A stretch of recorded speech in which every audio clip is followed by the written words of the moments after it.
নমস্কার বন্ধুরা, আজকে আমি বানাচ্ছি কুমড়ো পাতার বড়া। খুব কম সময়ে আপনারা বাড়িতে বানাতে পারবেন এবং কম উপকরণ দিয়ে বাড়িতে বানাতে পারবেন, এবং ভিডিওটা আপনারা শেষ পর্যন্ত দেখতে থাকুন। আমি কুমড়ো পাতা নিয়েছি, ভালো করে ধুয়ে পরিষ্কার করে নিয়েছি কুমড়ো পাতাগুলো।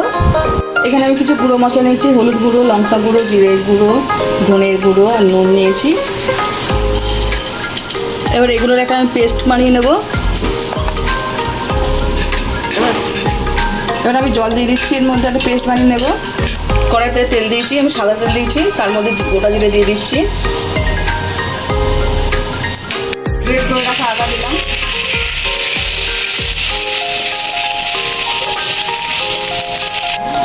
মশলা দিয়ে দিলাম। মশলাটা আমার কষানো হয়ে গেছে, আলুগুলো দিয়ে দেবো। আলুগুলো দিয়ে দিলাম, সেদ্ধ করা আলু মিশিয়ে নেব।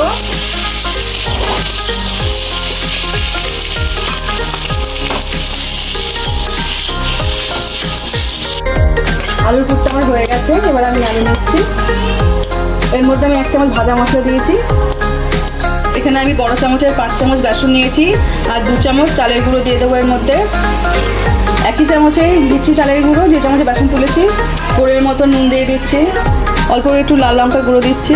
এবার একসঙ্গে মিশিয়ে নেব। মেশানো হয়ে গেছে, এবার জল দিয়ে এটা তুলে নেব। আমি এরকম একটা ঘন গাঢ় ব্যাটার করেছি। এখানে আমি একটা স্লাইস চিজ নিয়েছি, স্লাইস চিজটা এবার আমি আলুর মধ্যে দিয়ে দেব। এই চিজটা দিয়ে আমি একটু মেখে নেব। আমি এখানে চিজ দিয়েছি কারণ আমার ফ্রিজে একটা চিজ ছিল, তাই জন্য চিজটা দিয়েছি। আপনাদের বাড়িতে যদি চিজ না থাকে, চিজ না দিলেও হবে। চিজ দেওয়ার কারণ, চিজটা দিলে টেস্টটা আরও বেড়ে যাবে, তার জন্য আমি চিজটা দিয়েছি। কুমড়ো পাতার ওপরে আলু পুরটা আমি লাগিয়ে দেবো। এবার পাতিয়ে দেবো আলু পুরটা। এবার বেসনের গোলাটা আমি যেটা করে রেখেছিলাম, এটা আমি সাইডে দিয়ে দিচ্ছি।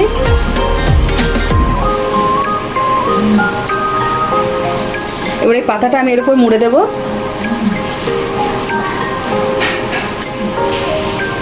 এর উপর একটুখানি বেসনের গোলা লাগিয়ে দিলাম।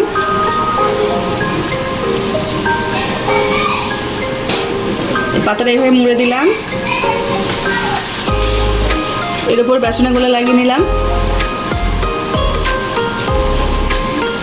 এবার এটা মুড়ে দেবো অল্প করে, তারপরে এটা এইভাবে মুড়ে দেবো। আমরা সব এরকম তৈরি করে নেব, এরকমভাবে সব তৈরি করে নেব। পুর ভরা পাতা রেডি। এবার পাতাটার মধ্যে আমি বেসনের গোলায় চোবাবো। এবার আমি তেলে দিয়ে দেবো।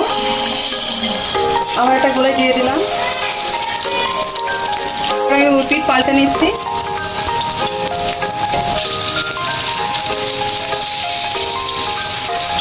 বড়াগুলো আমার ভাজা হয়ে গেছে, এবার আমি তুলে নিচ্ছি। পাতার বড়া আমাদের একদম রেডি।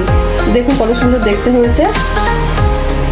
আমার এই রান্নাটা যদি আপনাদের ভালো লেগে থাকে, লাইক করে দেবেন, শেয়ার করে দেবেন, কেমন হয়েছে কমেন্টে জানাবেন, আর নতুন রান্না পেতে গেলে আমার চ্যানেলটা সাবস্ক্রাইব করে দেবেন।